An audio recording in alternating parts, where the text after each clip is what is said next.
Yeah, I think one of the things that really kind of stuck with me, and we spoke about it briefly before, George, is like, cover it very well in the film Orban, but the fact that, this was your dream growing up, I imagine, as children, to be pilots, and sadly, because of this thing completely out of your control, means that you can't do it anymore.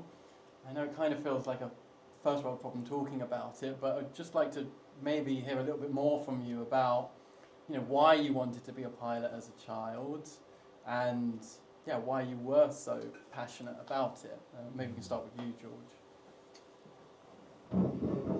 Yeah, I always wanted to be a pilot. I live in Chichester. I grew up in Chichester underneath the flight path of Gatwick. And I always looked up and thought I'd love to be up there one day. And we would fly to Canada every other year. And going to the airport for me was a very exciting experience. I always thought you're always going on holiday or you're going to see family, and like the whole airport is like alive and buzzing, and getting on the plane is a really exciting experience, and taking off and landing, obviously not for everyone, but for me it was really exciting.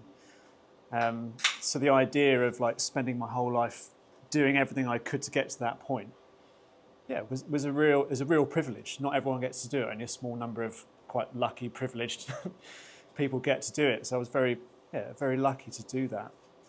But to then have that dream quite quickly in my career turned into a bit of a nightmare was quite confronting for me. And it is somewhat of a first world problem, but it was something that myself and Todd and increasingly more aviation workers are facing, where flying is a gift. It's a wonderful thing that we've been able to invent, and it should be something that we should cherish as a privilege and as something that is really quite amazing as connected cultures all around the world. But if we want that to continue for decades to come rather than the next just 5 years, we need to have an honest conversation about where we're going to go. Yeah, and Todd, how about you? Is it a similar experience?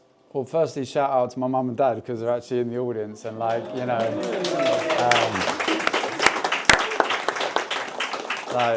but they never actually got a chance to come on one of my flights before I left, so this is as good as they've got. And like, it was a simulator. Yeah, it was a simulator. That was on the film. That was a simulator, but yeah, and I'm incredibly grateful to them, basically, because they made that dream happen for me. Like, they put themselves out so much, they sacrificed so much. I started my flight training in 2008, just off the back of the financial crash. So, it was a very difficult market. My grandma, helped out, and they lent me so much money. But given my dad was a builder, and from a very young age he told me to do a job I'd enjoy. When I was at Southend Air Show at the age of 5, watching the Red Arrows for the first time, 9 aircraft flying in close formation, I was just awestruck, completely, awestruck. And I think, watching the Hollywood films and everything, I was kind of inspired by the military industrial complex and Top Gun. And, I thought, maybe I could be a fighter pilot. But I just thought that looked like the perfect job, to be honest, to be up there in the air. And I genuinely enjoyed the flight when I went on holidays more than the holiday itself. So I guess it was just one of those things, yeah. So maybe this is more of a question for your mum and dad. Yeah. What did they say when you went to them, Mum, Dad, I'm an Extinction Rebellion activist now, and I'm going to quit being a pilot? What was their response to that? The horror. I mean, it was tough for my mum and dad, because they saw how hard it was. 5 years of training, 2 years working as a flying instructor. The industry was on its knees for years after the financial crash. I worked so hard to get that initial break into the industry. And, I worked for a Bulgarian company in the first year in Iceland, and then 3 years with Thomas Cook. And to be employed by Thomas Cook, I could have stayed with that company right the way through. And I guess, going to Peru, the paradox of travel that allowed me to go to Peru and witness climate change and mass tourism firsthand, and have this seed planted in me, which later grew into this inner conflict. But ultimately, like when I joined Extinction Rebellion and told my parents I didn't think I could go back to flying, bearing in mind I was still in about 100 grand debt to my family, right? They thought I was mad, and I don't blame them, to be honest. you know, I think a lot of people that were close to me, a lot of my colleagues thought I was mad. Perhaps I am mad, you know, but I felt it was authentic, and there was no representation from workers in carbon-heavy industry, and to step up and say something felt like, you know, first it was Peru, and then it was me getting bitten by a tick in Richmond Park and getting diagnosed with Lyme disease. Mother Earth was trying to wake me up, and then the pandemic happened. So, you know, it was like, yeah, we realised our human vulnerabilities, and thankfully, after a year or so, my parents came round. They accepted I'm a vegan as well, and it's all good. So. Well, round of applause for the parents.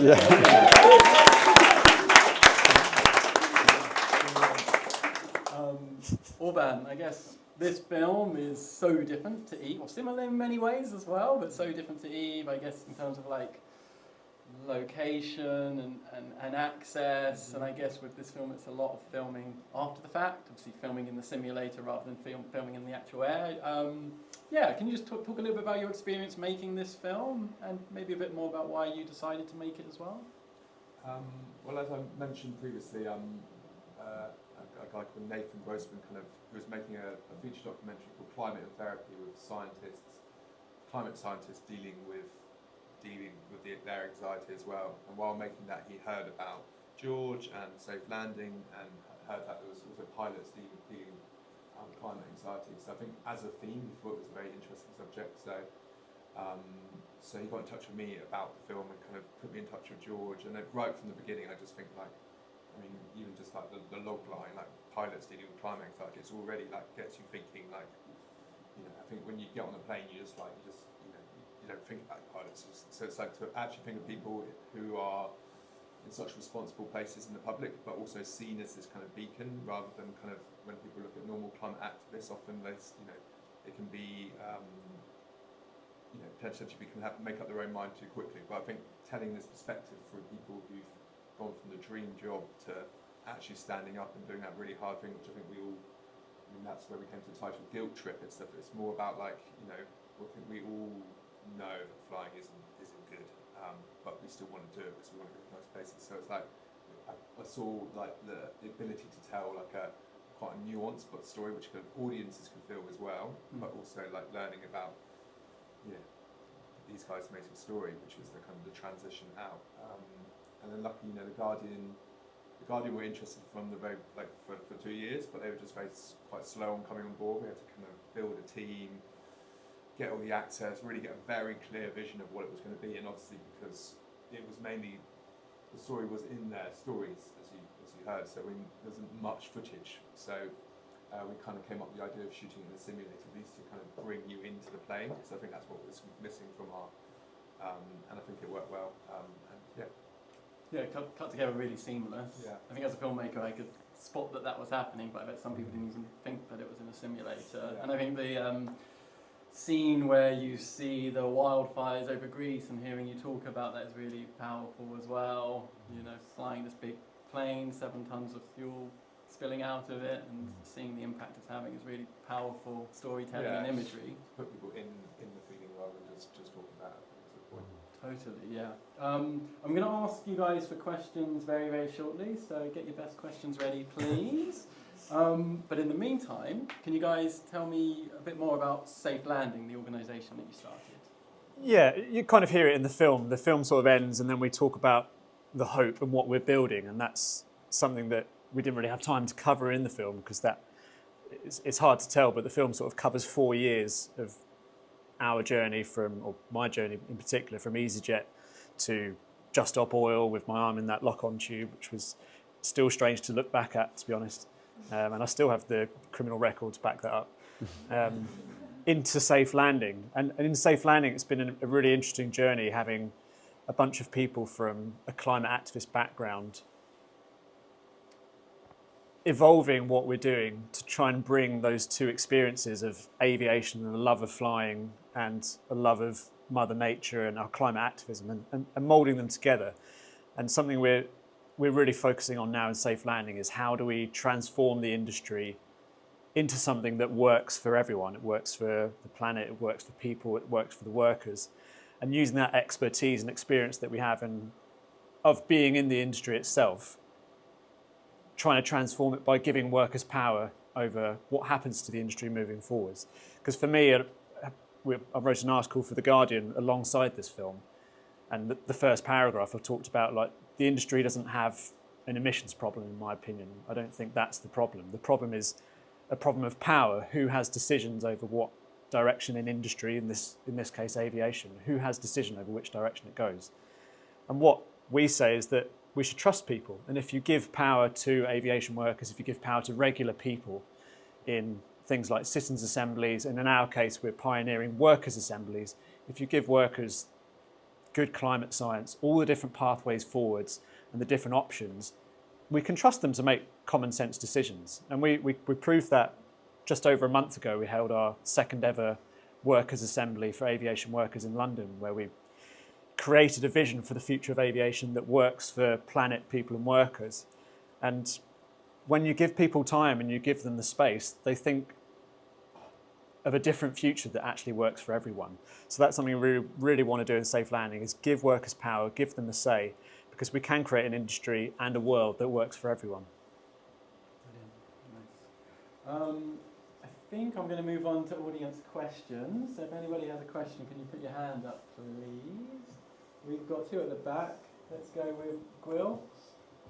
I've read a little bit, but I don't really know the ins and the outs of it. So I'd like you to tell us a little bit about ghost flights and the whole issue with planes not being allowed, as far as I'm aware, on the ground for a very long time, and how that relates to traffic, emissions, etc.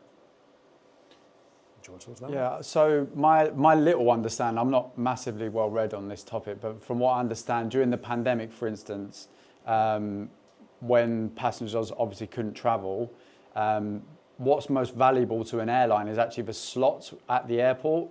So I think 80% of the slots that are allocated to a specific airline, they need to be utilised, i.e. the plane needs to take off and fly, otherwise that airline will lose the slot, and the slot is worth gold. To an airline, it's a whole business model. The reason BA is so successful at Heathrow is because they've got the monopoly on the slots, so it's hard for like Virgin to come in and other airlines. So the insanity of that policy is that even in the midst of a global pandemic, the government didn't think to say, you know what, we'll speak to the Civil Aviation Authority and we'll stop that regulation because no one's on the flight. So I think what they ended up doing was like, even during the short kind of periods of coming out of lockdown and easing pressure, there was in Australia, like they were doing flights to nowhere. So you would just take off, fly around the bush for a bit and then land, you know, a few hours later, just to like let people go back and pretend like they're going somewhere. So yeah.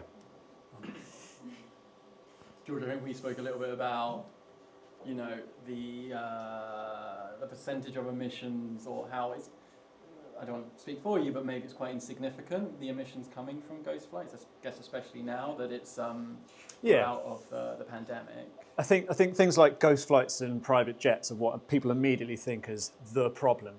And to an extent, that's right. Ghost flights now don't really happen so much because the pandemic is somewhat stopped. Private jets equally are sort of emblematic of the problem.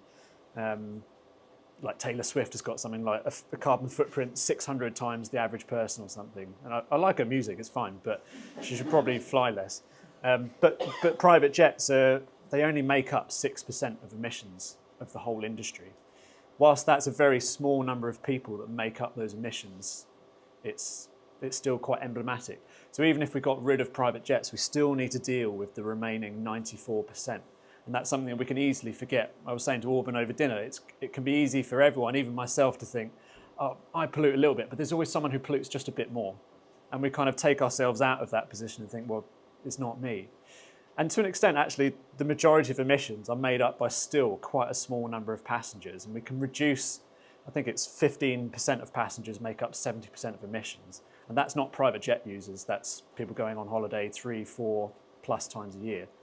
And we can mitigate for that the majority of emissions in aviation by putting in place things like a frequent flyer levy, whereby the first flight you fly in a year is the normal price, but the more you fly exponentially, the ticket prices go up. And it's really, really popular. I think it's like 90% of the public support it, because the average person who goes to Spain once a year, whilst I personally wouldn't do that myself, won't be impacted by it. It's the quite wealthy people going on trips 3, 4, 5 times a year, maybe a skiing trip and then 3 city breaks and then a summer holiday. We can put in place these things, but we proved last month in our assembly for aviation workers, even aviation workers themselves support things like a frequent flyer levy. But if you ask the CEO of EasyJet or you ask the government, they'd say, no, this is really bad for growth. Aviation doesn't support this, it's going to crash the industry, and it's just simply not true. To decarbonise aviation, it's going to cost $4.5 trillion US, which is an astronomical amount of money. And currently there's no plan to raise that money to actually make it happen. So we need to find innovative, fair, equitable ways to raise that money, and a frequent flyer levy is one of the great things we can do.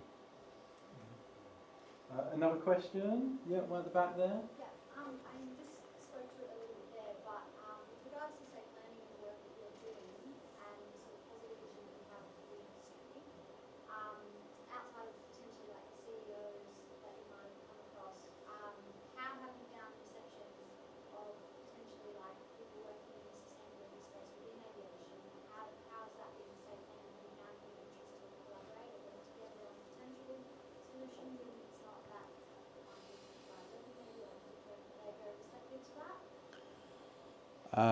Yeah, I think the industry's changed quite a lot. When George and I first met, it was quite a mainstream narrative in the press that they were questioning whether climate change was man-made or not. So, for us to stick our heads above the parapet then, it was, there was a lot of resistance. And, George and I was both in the pilot union, BALPA.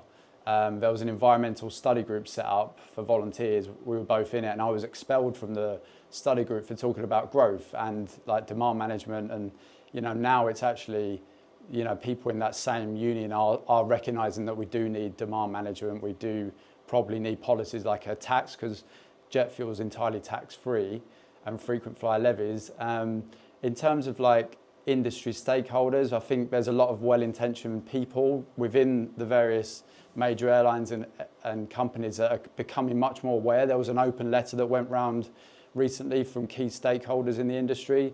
I've got a meeting with the head of BA Sustainability coming up, which I'm looking forward to. But we're trying to really I think ultimately it's quite difficult when we exist within a limited company structure, which will always prioritise the bottom line and the economic system as it is. But equally there is this crisis of imagination. So when there's like 10 years worth of orders on the books at Airbus and Boeing, there's no incentive for the manufacturers to even make a different type of technology. They're just going to carry on making the planes that are currently chucking out all of those emissions and talk about so-called sustainable aviation fuel, etc. But what we want to say is, like, if we were really serious about limiting emissions now, then what technology might be available in the next 10 or 15 years, like electric aircraft or hybrid electric aircraft. And if we bought those online, yes, the range is not going to cover a long-haul flight, but say, you're willing to decelerate your life a little bit, you could take a hop. You could get to Spain in 2 sectors. You could get to New Zealand in 3 days if you wanted to. 50 years ago, it would have taken 3 days to get to New Zealand, and all this kind of ultra long haul and 80% of emissions coming from long haul is a major issue. Obviously, it's been still much quicker than rail and ferries, but it's challenging. But I think we've got to carry on the conversations, carry on to make sure industry stakeholders and workers are at the centre of the transition. So it's not coming from the short-term thinking of board members and politicians, but it's an exciting time. There is this pioneering spirit within aviation. So if we get enough people on board and somehow some support from the government, if Zach Palancy becomes Prime Minister, then who knows, we might just see something a bit more beneficial, socially beneficial. And on Zach Palancy, we were at the Green Party conference this month, early on in October, and he'd already heard of Safe Landing, which was really exciting for us, and we had a really great conversation about how can the Green Party become less of a threat to aviation workers, fossil fuel workers, because traditionally you'd see the Green Party as like, whoa, that's a threat to my job, we can't vote for them. But it's really great to hear Zach coming out with things like, well, he supports workers' assemblies. How do we reach out to people who work in these really difficult industries like fossil fuels and automotive and steel? How can we bring those workers on board and put them in the driving seat of how this industry changes? Otherwise, it would just be imposed upon workers and they'll end up revolting against it. And we don't need to. We can bring everyone together and actually create something much better together rather than constantly fighting against each other. Any questions? Next question? Yep. Yes, you spoke a little bit about the vision that you have for a sustainable aviation industry in the future. We've touched on kind of, I guess, what would form part of that vision with the levy and whatnot. But like, I'm just interested in like some of the headlines of that vision in terms of like the reduction in the amount of flights that we currently have today, for example. And like, from somebody who has no idea whatsoever, we're just told that aviation is just unsustainable and the amount of flying we do is completely unsustainable. What does it look like for it to become sustainable in the business? It's a good question. Massive caveat, the assembly we ran was 6 hours long, so to discuss the entire future of the aviation industry was quite a task. So it was quite difficult to get into the nitty-gritty of everything. So it was very big picture thinking. So we didn't get into like some of the long grass about different technologies and all the different facts and figures. That would be something that a full workers' assembly that the government sets up would be able to cover over the 10 weekends. But some of the headlines were things like frequent flyer levy and a fuel tax as a bare minimum start raising the money.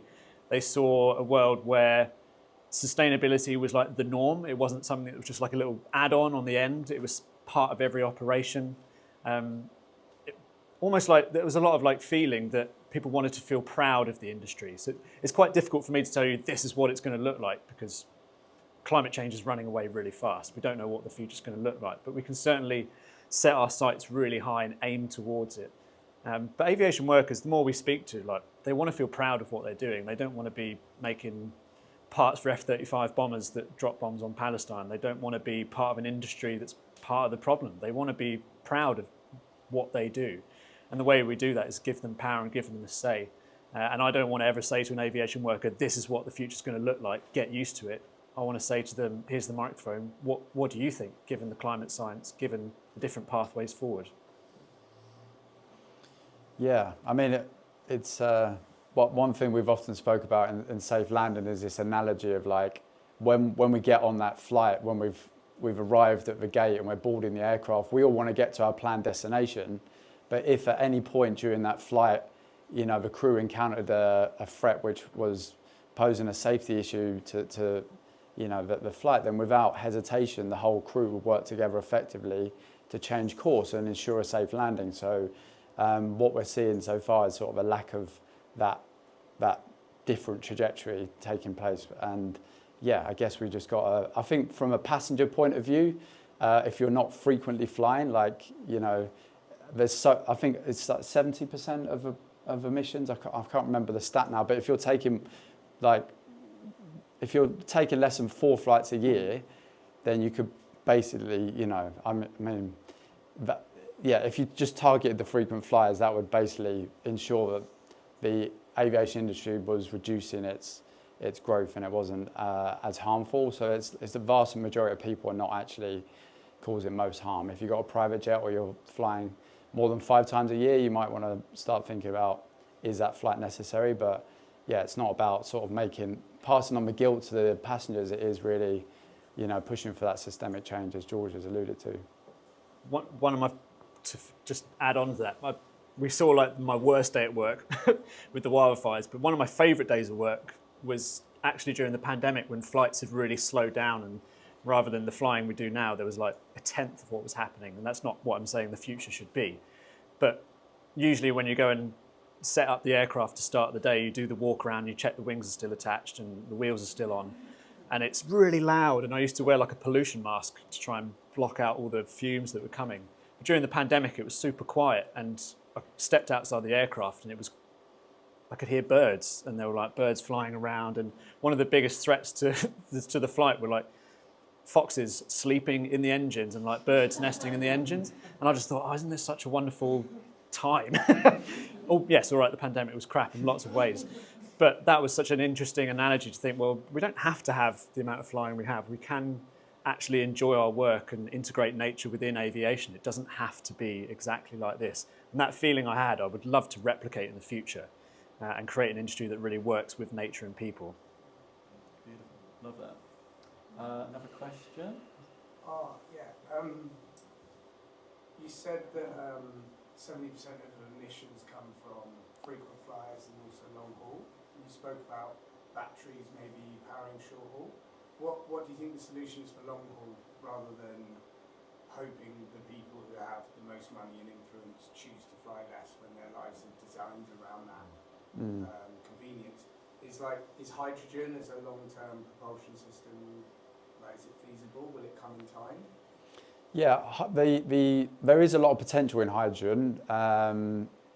The main issue is it's not very energy efficient to create hydrogen. There's a process of electrolysis to get hydrogen out of water, and you need a lot of renewable energy for that. So if you could scale the renewable energy, so there's enough renewable energy for basic homes, schools, hospital, basic infrastructure, then that could be a potential. But the other main issue with hydrogen is you need to completely redesign what an aircraft looks like, because the way you store hydrogen is it's either in like cryogenic super cooled, or it's in these massive cylinders, depending if it's in liquid or gas.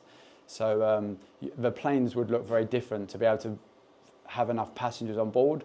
And I think the main issue with sort of focusing on hydrogen, or just sort of the industry roadmap, is currently sustainable aviation fuel. There's so many issues with the scalability, the cost of sustainable aviation fuel. Some of it's actually worse for the environment, like there's a market, a black market emerging, where they're just using palm oil straight from the crop and calling it used cooking oil. And because like the used cooking oil sector is fully utilized with ground transport and stuff. So it's I think the main issue is to get an aircraft like on the drawing board, designed, tested, and then into production when Airbus and Boeing have still got 10 years of orders on their books. And these planes that they're making now will fly for another 25 years. We're into 2050, 2060, 2070, and we've not even got to the heart of the issue. By then, by 2050, the airline industry is going to triple their emissions. We flew 4 billion passengers in 2019, right? There's only 8 billion people on the planet, and 80% of the people on the planet have never been on a plane. Those people are disproportionately affected by the impacts of climate change. So, I think, I mentioned the electric aircraft. I'm probably this is a personal view, but, if we have technology that can go short haul, but we just need to take hops, but we could connect cities and have a network of short haul electric or hybrid electric aircraft initially before hydrogen or some other technology comes online, then I think that's a way that we could actually genuinely bring the long haul emissions down. And it's like a modal shift, but it's just a really hard narrative to get out as a small group and to in this world where we all want to kind of click once and get our things delivered and just everything is about ease and convenience. So there's a good policy from Possible, the climate action charity, where they encourage their employers to give people incentives to do low carbon travel, so they get an extra 2 or 3 days either side of their planned holiday to either go by train or possibly fly in a different way. So sorry, there's not so much there yet, but it's on its way, I suppose. Okay, one last question, and possibly a question for Orban if we can manage it. Yeah, sorry, over there, yeah. Guys, I'm sorry, I'm just asking a question. Probably, I don't know if it is a question, but my concern is why do we think about frequent flyer issue instead of the slots? So the aircraft is taking off anyways to go somewhere. What is the problem of people, certain people flying constantly? If there are the slots there and the aircrafts are going, there are seats on board that they need to be filled in. So my question is like why the airlines probably they should stop like get rid of some of their slots, like some, so the frequency of the flight. Like Emirates is having from Heathrow 7 flights per day, let's say. So, or British Airways for some destinations, they're having lots of slots for one destination. If the slot of this particular destination was like less flights, then we will having less passengers on board. So I don't know if this is like I find it very logical, like of stopping the airlines to having so many flights instead of like constricting people to fly. Yeah, it's a good question. Does that make sense? I'm sorry. No, Yeah, that it makes does. perfect It makes sense. So what you're highlighting there is that the solution cannot just be in one thing. There's no like one solution. Because you're right. If we just focused on one thing, the planes would still exist and they still take off. They will have to fly anyways, and they have the seats. But something to think about is that aviation, as it stands, its profit margins are really thin. They make most of the money made on a flight is selling Pringles and Coke, because everything is like it's like low cost flying is really not that profitable really. So if you put in place things like a frequent flyer levy, it would disincentivize the frequent flyers. Planes would become less full, they become less profitable, and it wouldn't just be one airline. And that's why if one airline did it, they just get swallowed by Ryanair. So it has to be a systemic thing from the top down. So you would end up reducing the number of slots out of an airport. It didn't used to be that we'd had a slot from 6 a.m. to midnight. It probably was a lot smaller than that. So it has to be systemic. And that's why we used to have a bit of a narrative that we'd bash like a CEO. What's the CEO of EasyJet? He's the problem. But not really, because if EasyJet stepped up and said, right, fine, the climate crisis is really bad, we're going to do something about it, Michael O'Leary and Ryanair would go, fantastic, great, thanks for that, I'll take all of your slots and nothing will change, but all of your workers will lose their jobs. So it needs to be a massive top-down. And I listened to a webinar that the pilot union did with Gatwick Airport sustainability officers the other day. And again, they gave a presentation, it was mostly greenwash. They're trying their best, but when you really get down to like, but why are you expanding the airport? Why have you given this video of like wildflowers and sheep and stuff? You're still expanding the airport. And the guy basically said, well, because the government's not doing anything and we have to make money. So it has to be systemic. There's no point in like bashing CEOs and the sustainability officers. It's got to be something massive. And that's why we're really focusing on empowering workers to do it from the bottom up, because we can't rely on the decision-making processes and the hierarchies that are in place at the moment, because they are designed to make profit and that's it. But workers have a much bigger stake in this. We're not here for 5 years, we're here for 20, 30, 40 years. And as human beings, we all have a stake in aviation doing the right thing, because it impacts all of us, whether we fly or not.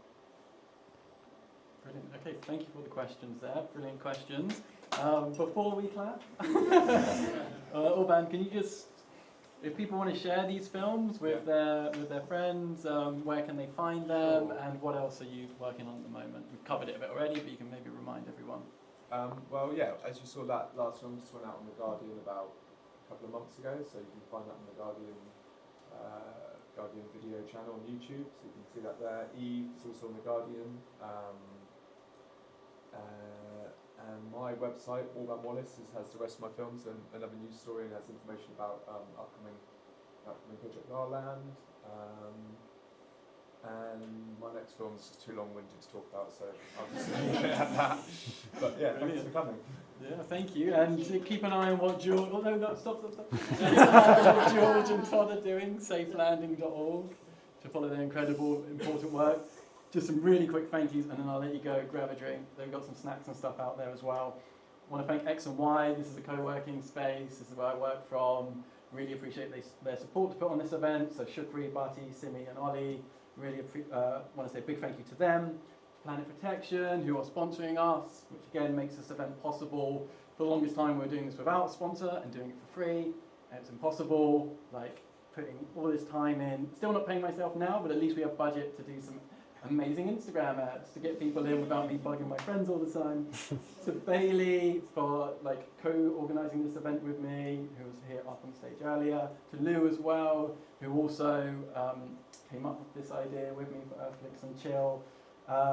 To Joe on tech support there, really appreciate that. And to Khan, who's taking the photos. He'll be taking some more photos later. I hope that's okay. If it's